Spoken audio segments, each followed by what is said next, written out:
I'm Evelyn Harper, 72 years old, and the day my grandson sent me a short video clip was the day everything in my life began to shift.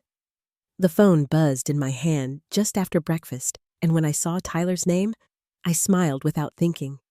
He rarely sent videos, so I tapped it, expecting something light, something sweet. Instead, it opened with a familiar kitchen in the background, marble countertops imported lighting the same ones I had paid for, and there stood my daughter Melanie, laughing with a group of her friends. "She's dead weight," she said, her voice clear as glass. "I mean, what would she even do if she didn't live here?" Before I go any further, let me know where you're listening from in the comments, and hit that like and subscribe button if you've ever sacrificed for family only to be forgotten. I was raised in a small town in Illinois, where folks kept their promises and nobody ever let their mother sleep on the couch if they had a bed to offer. My parents were factory workers who taught me early how to stretch a dollar and keep my chin up during lean years. Kindness wasn't something we talked about. It was something we practiced, and that's what I tried to carry into adulthood when I married Richard. We built a life on quiet decency. He passed young, but he left me with enough to get by, a paid-off condo, some modest savings, and memories of a good man. When Melanie divorced, I didn't think twice about helping. She was 34 at the time, newly single with a 5-year-old son and a house the bank was days away from reclaiming. She called me, sobbing one night, said she didn't know where else to turn. I sold my condo, the one Richard and I bought after retirement, and handed her the money to keep her home. It was her dream house. Tall windows, manicured lawn, wraparound porch. I told her, "It's your home, sweetheart, but make sure there's space for me too." "Someday," she promised without hesitation. "Always." "Mom, it's yours too." That was 8 years ago.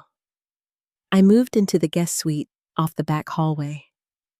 It had a small bedroom, its own bathroom, and just enough space for my books and my quiet. I never asked for rent. I covered the mortgage, the property taxes, repairs, when the plumbing burst that July, and when the roof started leaking in the middle of a storm. Melanie thanked me. At first, said she didn't know what she would do without me. But over time, the thanks stopped. Then the assumptions started. She'd say things like, "Mother, can you just pay that this month? Or you're the one good with numbers," and I'd nod and handle it. It was easier that way. She was raising a boy, running a small business, barely keeping up. I didn't want to be a burden, didn't want to rock the boat. Tyler grew into a thoughtful, quiet teenager, and I loved being close enough to watch him grow. I kept to myself most days, helped with dinner when asked, folded laundry when needed, but mostly I tried not to take up space. Sometimes Melanie would introduce me to her guests with a tight smile. "This is my mom. She's staying with us for now." Always with that pause, just long enough to make it clear I was a footnote, not family, but I kept going. Told myself family was complicated. Told myself she was just overwhelmed. Then that video arrived, hearing her voice so casually cutting through laughter with her friends, describing me like I was some leftover furniture. Basically, just a guest in her own grave. I didn't cry. I didn't say a word. I saved the clip and slid the phone into my pocket. Then I turned and walked toward my room. The house felt different as I passed through it. The white columns, the tall ceilings, the framed photos of vacations I never took. Everything I had quietly built suddenly no longer felt like mine. I sat down by the window in my suite, the light from the garden spilling across the floor. I whispered her words once under my breath, "Dead weight." But not for long, and not anymore. The next morning, I folded clothes at the church community center. The scent of old wood and warm coffee filled the air as I sorted through a pile of donated coats, my fingers working without much thought. Margaret was across the room, placing gloves into one of the bins, and I could feel her glance over before I heard her steps coming closer. "You've always been so generous with Melanie," she said gently. She had that voice people use when they're treading carefully, like they don't want to press too hard. I don't think most parents would have given as much as you have. I gave her a small smile and kept folding. You do what you can for your children, I said the same way I always did when someone brought it up. But her words stayed with me longer than I expected. Later that night, we sat at the dining table. Just Melanie and me. Tyler was staying over at a friend's house. The silverware was set in its usual way, the chandelier above, casting that soft glow I used to find comforting. Melanie swirled the wine in her glass, her tone polite, but already shifting into something else. I recognized the lead-up. She was working her way toward something, so she began drawing out the word like she wanted it to sound casual. We're hosting a dinner party next weekend. A few people from work, some of the wives. Just a small thing, really. I nodded and waited. It's a bit upscale, she said, lowering her voice just a touch. We want it to feel polished. You know how some people are. They make assumptions. Then she smiled, like she was letting me in on something harmless. I think it's best if you stay in your suite during the party, just so everything flows smoothly. I didn't say anything right away, just kept my hands resting quietly on my lap. I'd stopped being surprised by her requests a long time ago, but it still left a quiet sting behind my ribs. I gave a small nod. Of course. She smiled like she'd just gotten a task checked off her list. I knew you'd understand, she said. You know how people can be. That night back in my room, I sat by the window again. The lights across the lawn flickered against the hedges. I'd helped plant those shrubs myself when the landscaper canceled. Another one of those things that disappeared behind her version of the story. In the morning, I left before she was awake.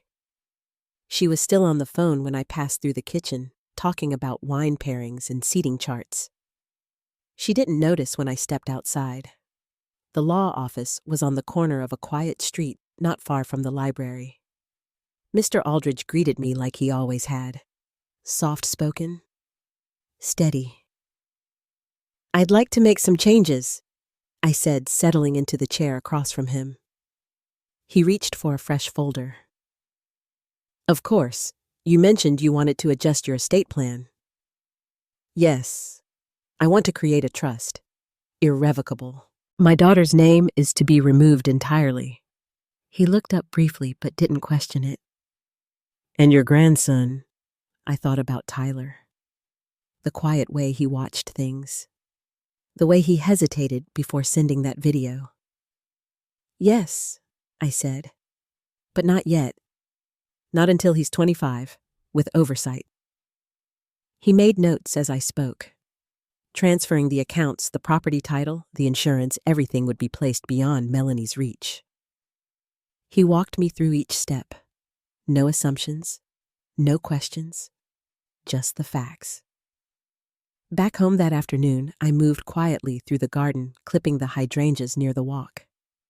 The breeze was soft, and the house behind me stood as still as ever. Melanie didn't notice anything had changed. She was still pacing through the kitchen, calling the florist about the centerpieces. Still believing I was managing the bills. Still believing the story she'd written about our lives. A few days later, I visited the bank. The safe deposit box had sat untouched for years, tucked into the corner of a secure room with numbers painted neatly on steel drawers. Inside were old insurance policies, deeds, certificates, and every receipt for mortgage payments, tax filings, and repair invoices I'd made since stepping into that house. All signed in my name. I sorted them quietly, making copies, sealing them in a folder labeled Control Documents. If she ever tried to challenge me legally or otherwise, I wouldn't be caught unprepared. That evening, Melanie was on the phone again, curled on the couch, laughing about her plans. I heard her say, "She's low maintenance. Really no trouble at all." Her voice sounded light, effortless. I stood by the stairs out of view listening.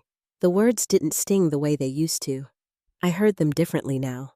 Not as wounds, but as confirmation. The day of her brunch arrived. I helped warm pastries, slice fruit, and set the dishes on the table. She barely glanced at me. "Don't forget to stay in the guest suite once everyone's here," she said. "We want it to feel elegant." I nodded. I always nodded. But I didn't leave. I stayed just beyond the dining room where the archway cast a bit of shadow. The guests arrived one by one, soft voices, polite laughter, that same polished air she always tried to maintain. Valerie, one of her closest friends, leaned in and admired the chandelier. "This place is gorgeous, Melanie," she said. "You've really done something impressive here." Melanie smiled. "Well, it's taken a lot of work. I've taken over everything, really. Mom can't manage finances anymore, not with her age, but I've got it under control." There was a pause. Then she added, "She won't be around much longer anyway." A few people laughed, awkward, uncertain. I stood still. Valerie turned slightly and saw me. Melanie followed her gaze. "Oh, Mother," she said quickly. "I didn't see you there. We were just saying how lucky we are to still have you with us." I gave a small smile. "Of course." After the guests left, I returned to my suite and sat for a long time. The mortgage payment was due in 2 days. She hadn't even brought it up.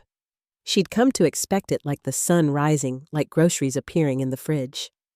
I opened my laptop, signed into the account, and canceled the automatic transfer. It only took a few clicks, but the quiet that followed felt like a door closing. 2 days passed before Melanie brought it up. I was trimming the hydrangeas along the front walk when I heard the door open behind me. Her voice came with it bright clipped, like she was trying not to sound rushed. "Mother," she called, slipping on her sunglasses as she stepped onto the path. "Have you spoken to the bank?" I stood up slowly, brushing my gloves off on my jeans.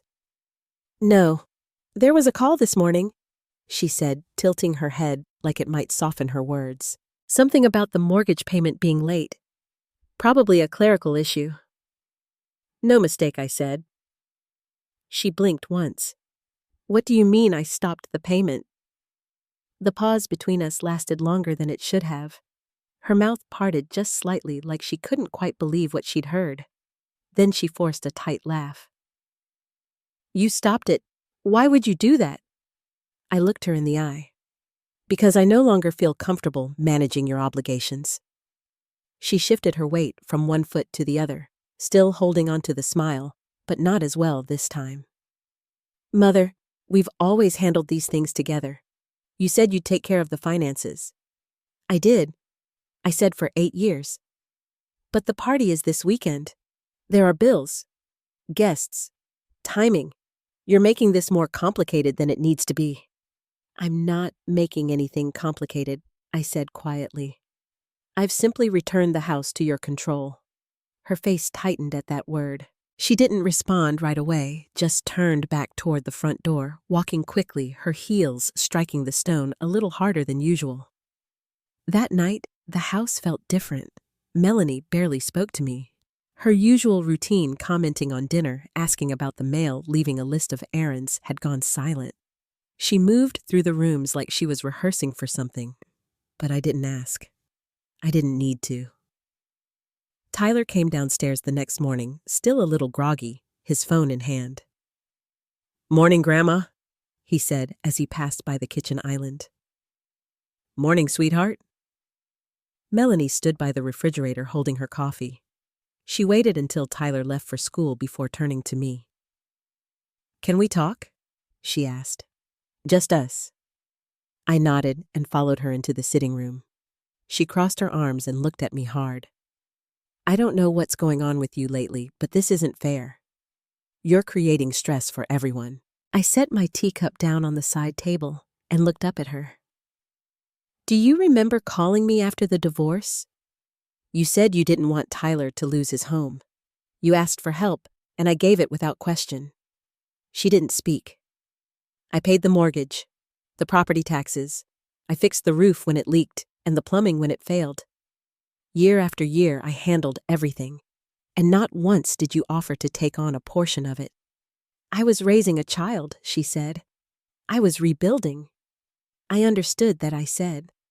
I never asked for anything in return. But now you host brunches for guests I've never met, and you talk about me like I'm someone you're tolerating. She started to speak, but I raised my hand gently. You said I was dead weight. Her mouth opened again, but she closed it quickly. For a long time, I believed that staying quiet was the right thing to do, that my patience meant strength. But it didn't.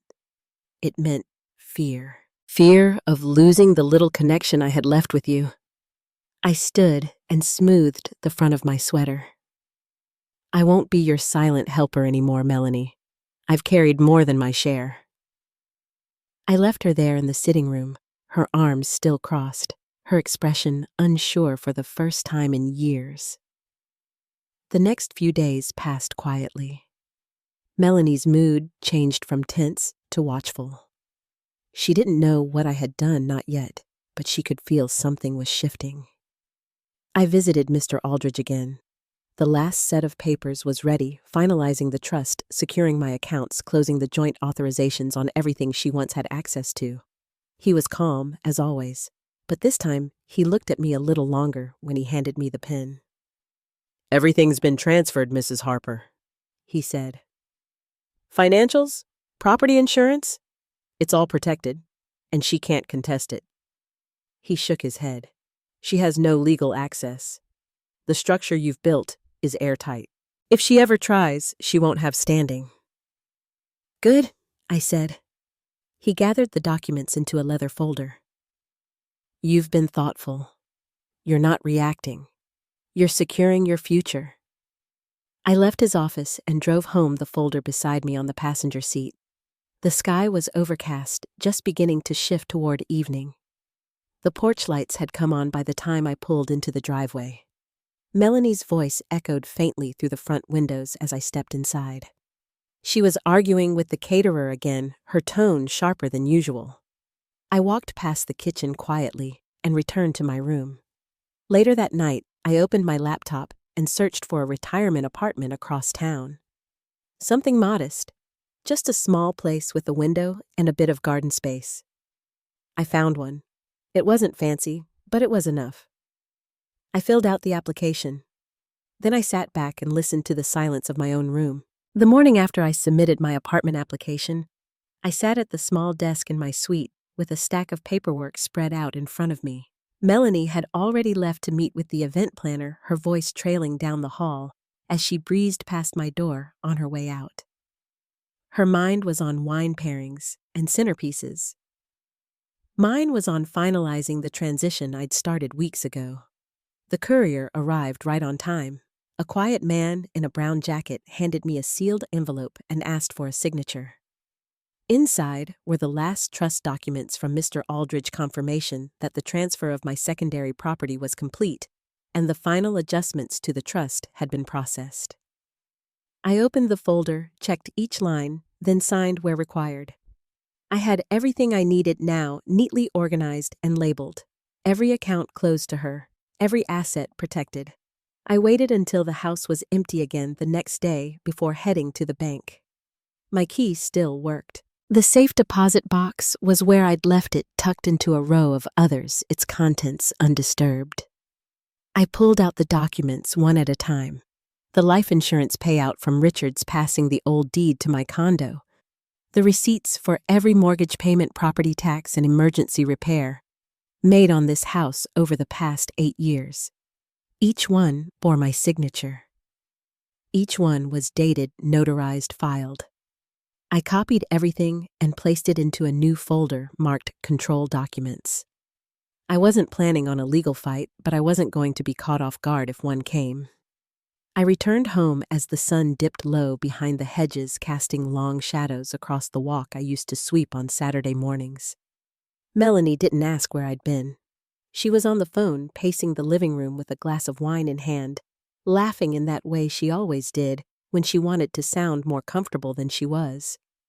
I heard her say, "Oh, she keeps to herself. Honestly, no trouble at all." I stood in the entryway for a moment, her voice drifting through the space like it belonged to someone I didn't recognize. Then I turned and climbed the stairs to my room. The next morning was the brunch. She started giving orders the moment I walked into the kitchen: pastries to be warmed, silver to be polished. She didn't say thank you. She didn't ask how I slept. Just pointed to the counter and moved on. When the guests arrived, I stayed near the archway that led into the dining room. Not hiding, just quiet. The room filled with voices I didn't recognize, bright practiced full of compliments and small talk. I saw Valerie again, the woman from last month's dinner. She leaned in close to Melanie after admiring the floral arrangement. "You've really done something here," she said. "This place looks like it belongs in a magazine." Melanie smiled, held her glass just right. "Well, it's been a lot of work," she said. "And I've taken over everything lately. Mom's not really in a place to manage things anymore." Valerie raised her brows slightly, but said nothing. Melanie added, "She won't be around much longer anyway." There was a pause, a few soft chuckles that didn't quite land. That was when I stepped forward. Just a few steps, enough that I didn't have to raise my voice when I said, "Would you like me to refill the coffee carafe?" Melanie turned startled. She hadn't realized I was there. "Oh, Mother. Yes, thank you. That would be lovely." I nodded and walked toward the kitchen. As I passed Valerie, she looked down at her glass, her smile tight. After the guests left, I returned to my suite. I sat at the desk, opened the mortgage portal one last time, and confirmed that the payment due date had passed. No funds had been transferred. No last-minute correction had been made. That evening, we crossed paths in the hallway. Melanie was on the phone again, pausing just long enough to say, "Mother, could you remind me to look into the mortgage account tomorrow? I think something came in the mail." "Probably a clerical error." "Of course," I said. She smiled, then went back to her call. Later that night, I sat by the window. The house looked quiet from this side, the garden lights blinking on the hedges, swaying slightly in the breeze. I'd helped plant half those shrubs when she couldn't afford the landscaper. I'd been the one to call the plumber to wait for the roof inspector to cut the check for the HVAC company when the air conditioning failed in July. She had no idea I hadn't paid the last bill. She didn't know I wouldn't pay the next. The automatic drafts had always been invisible to her. She thought they just happened like the lights turning on when you flipped a switch.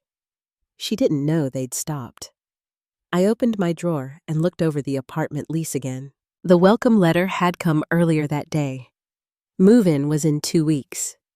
It was a one-bedroom on the second floor, with a small balcony and a view of a shared garden. The rent was manageable, utilities included. I wouldn't need anyone's approval to decorate it, or move a chair, or leave a window open at night. I folded the letter and placed it back in the envelope. Then I turned off the light and went to bed. 2 days after I stopped the mortgage payment, Melanie found me outside trimming the hydrangeas along the front walk. She came out fast, heels clicking sharp against the stone path, a smile plastered on that didn't quite reach her eyes. "Mother," she said, sliding on her sunglasses. "Have you heard from the bank? They called this morning about a late payment. Must be a mistake, right?" I wiped my gloves on my jeans and met her gaze evenly. "No mistake." Her smile faltered for a fraction of a second. "You stopped it?" "Yes." She blinked, struggling to keep the tone light, like it was no big deal. "Why would you do that?" I stood tall, calm. "Because I'm done managing your bills." Her eyes narrowed. "But we always handled this together. You said you'd take care of the finances." "For 8 years I did," I said softly. "But it's no longer my responsibility." She let out a breath that sounded more like a sigh of frustration than relief. "The party is coming up. You can't make this harder." I shook my head slowly. "I'm not making it harder. I'm returning control." Her smile disappeared, completely replaced by a tight line. She didn't argue further. She turned on her heel and walked inside, slamming the door behind her. That moment was different. For the first time, Melanie wasn't brushing me off or dismissing me.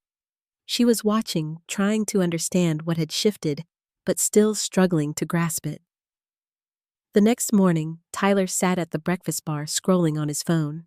He looked up at me with a quiet understanding. "Morning, Grandma." "Morning, sweetheart," I replied, feeling lighter than I had in years. After Tyler left for school, Melanie pulled me aside. "I don't know what's gotten into you," she said low and clipped. "But you're making everything harder for us. You're creating unnecessary stress." I set down my teacup and looked her in the eye. "Do you remember when you called me crying after the divorce? You begged me to save this house to keep Tyler's home safe." She nodded, shifting uncomfortably. "I gave you everything I had," I said steadily. "Mortgage, taxes, repairs, every penny." Her face flushed and she started to respond, but I held up a hand. "You called me dead weight," I said. "You said it more than once, and I believed that keeping quiet was love, but it wasn't. It was fear." She opened her mouth, but no words came. "I'm done being silent. I won't carry the weight anymore." I turned and walked away, leaving her standing there in stunned silence. Days passed, and I felt Melanie's eyes on me differently, watchful, cautious. She was scrambling to cover the mortgage herself. But she didn't know the full extent of what I'd done. I visited Mr. Aldridge again. He slid a leather portfolio across the desk. "Everything's secure now," he said quietly. "Your finances, property insurance, all under your control. She can't access anything." I nodded. "Good. That's exactly what I wanted." He looked at me for a long moment. "You've been careful. Most wait too long." "I waited long enough," I said simply. Back home, Melanie's voice echoed through the walls, tense as she argued with caterers and planners. I didn't flinch. Her words no longer reached me. That night, I booked the apartment, a quiet little place with a balcony and a garden view. It was mine. No strings, no obligations. For the first time in years, I felt the weight begin to lift. 2 days before Melanie's big dinner party, she cornered me in the hallway. Her voice was soft, but edged with panic I hadn't heard before.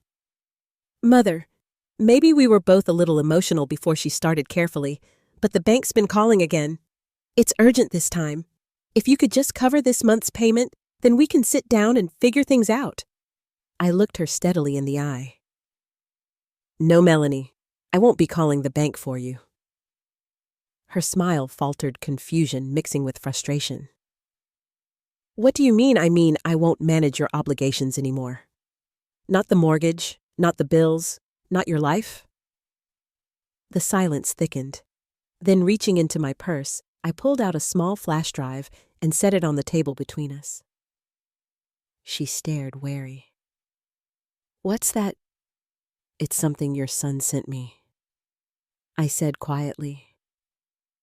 Melanie froze. Neither of us spoke for a moment. "Tyler," she whispered. I nodded. "I heard everything you said, Melanie." I continued. "The laughter, the way you called me, dead weight in front of your friends." Her mouth opened, but no denial came. "I raised you. I sacrificed more than you will ever know. And still you stood there mocking me. It was a joke. Just stupid banter. You're taking this out of context," she said, voice trembling. "No, Melanie, you made yourself very clear." I stood and watched her eyes dart around, trying to regain footing, but there was nothing to hold on to. "I've made arrangements," I said softly. "The financial support ends now. I've secured my future. I'll be moving out soon. You won't have to carry your dead weight anymore." Her lips trembled. "Mother, wait. This is insane." but I was already walking toward the door. She called after me, voice shrill and cracked.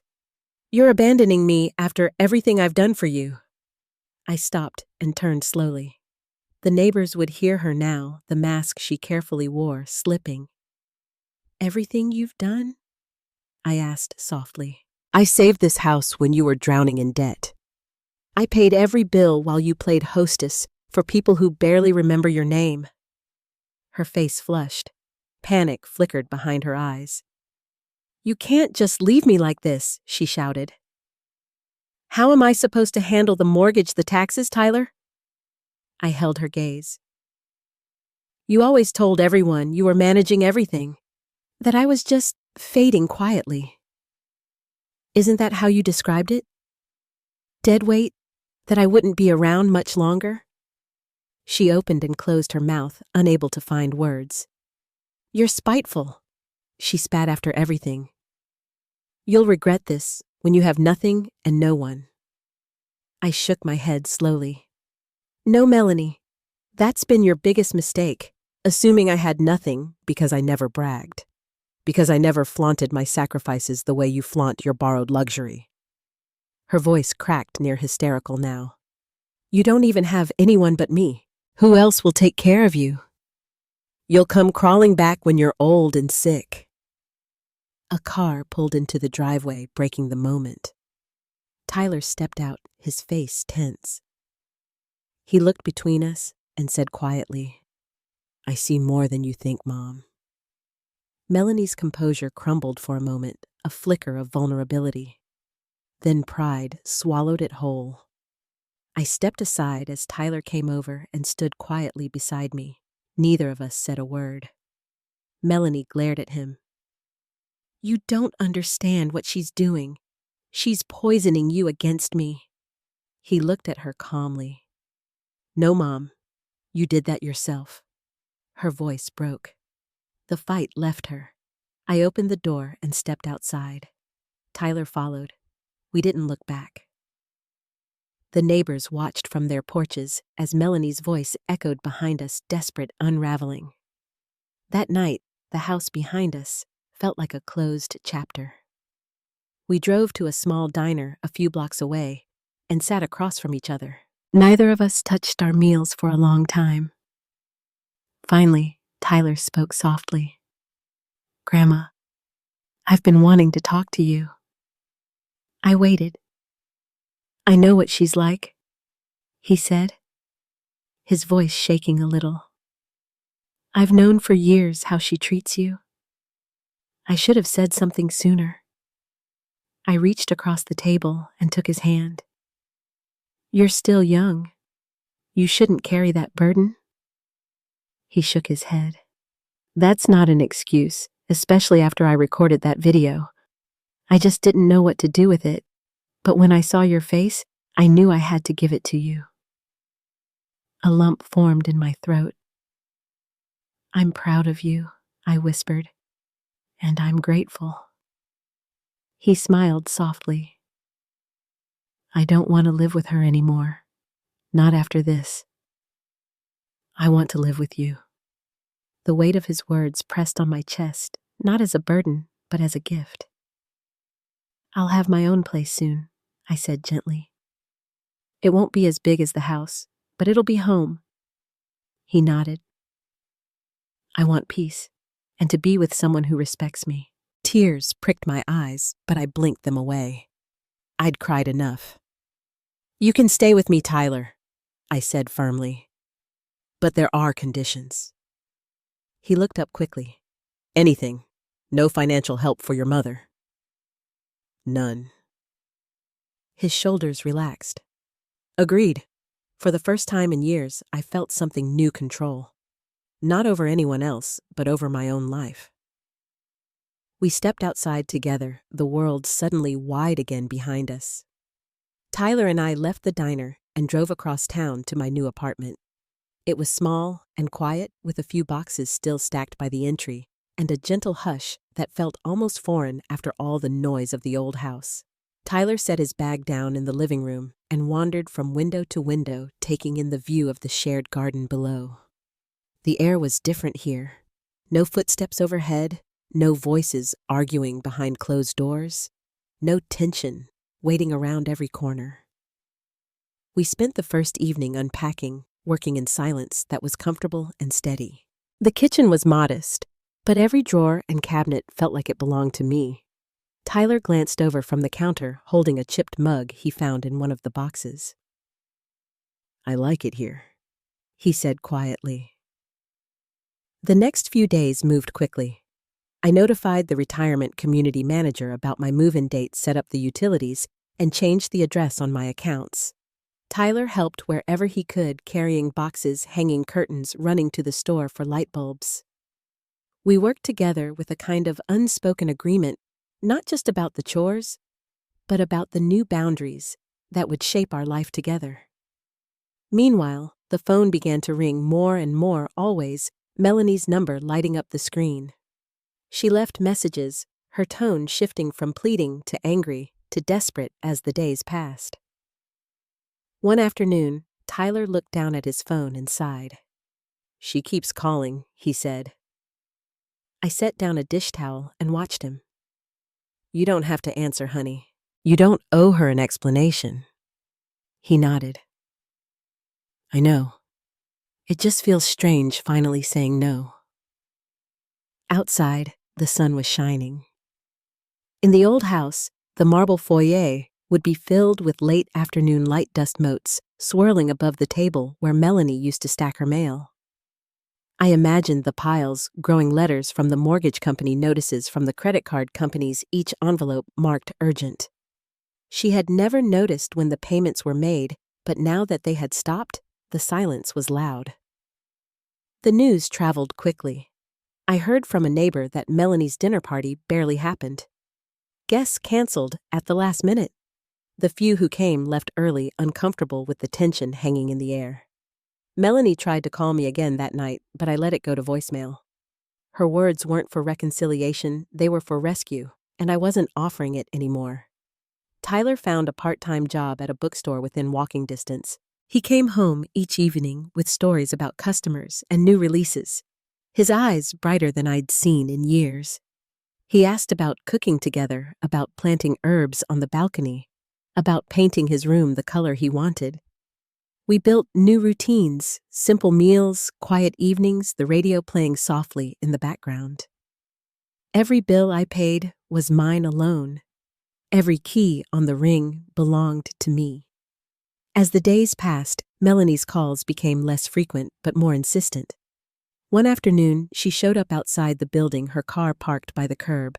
I saw her through the window, shoulders tense, eyes scanning the entrance. I didn't open the door. Tyler watched from behind the curtain, silent. After a few minutes, Melanie left. She didn't come back. We settled into our new rhythm. Tyler started classes at the community college, juggling work and homework with ease. I spent time volunteering at the library and tending the small balcony garden, feeling the steady return of peace I hadn't known in years. The apartment was nothing like the old house.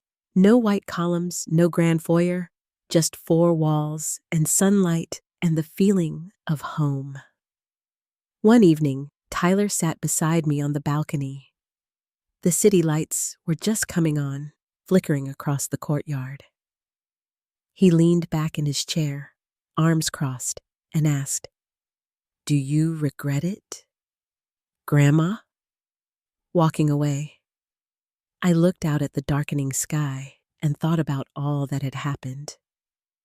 "No," I said quietly, "not for a second." He nodded, understanding, and we sat together until the night grew cool. Inside, my phone buzzed once more with a message from Melanie. I silenced it and placed it in the drawer. Tomorrow would come, and we would face it together. The weeks drifted by, each one a little lighter than the last. Tyler and I settled into our routines, filling the new apartment with the quiet comforts I'd almost forgotten, mornings with the window open to let in the breeze, evenings reading side by side, small laughter over burnt toast or overwatered plants. Melanie's calls became fewer, and when they did come, I no longer felt the pull to answer. I heard from neighbors that the old house grew quieter too. The parties stopped. The parade of guests and delivery vans faded. The marble foyer and tall windows stood silent, holding only the echoes of what once was. One night, Tyler sat beside me on the balcony, a mug of tea warming his hands, as city lights flickered below us. He asked me softly if I still felt angry with his mother. I thought about that for a moment, letting the question settle. No, I told him I don't. Anger is heavy, and I've carried enough weight in my life. Forgiveness, I said, isn't forgetting or pretending nothing happened. It's letting go so you can carry on with your head high and your heart steady. I don't wish Melanie harm. I simply wish her enough strength to find her own way the same way I finally found mine. As the days stretched out, I realized I was no longer looking over my shoulder. Every bill I paid belonged to me. Every key in my pocket unlocked a door to a place I'd chosen. Tyler's laughter filled the rooms. My garden bloomed on the little balcony, tomatoes and basil leaning toward the morning sun. Sometimes I thought of all those years spent trying to hold a family together, by disappearing into the background, by shrinking myself so someone else could shine. But true kindness doesn't mean becoming invisible, and real love should never cost your dignity. I learned that setting boundaries isn't cruelty, it's courage. I learned you can forgive without returning to the same place you were hurt. And I learned that peace, once you find it, is worth everything you had to lose along the way. Melanie would have to face her own storms now. I hoped she'd learn to stand on her own feet. That was her journey, not mine. On quiet evenings, Tyler and I would sit with the windows open, sharing stories and memories, old wounds gently fading into the background, replaced by new hope. I had given my family everything I could.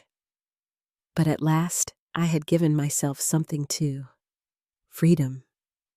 If you've ever found yourself choosing peace over old patterns or reclaiming your worth after years of silence, I hope my story reminds you that it's never too late to start again. Take a moment if you'd like to share your own story in the comments, or just let someone know they're not alone.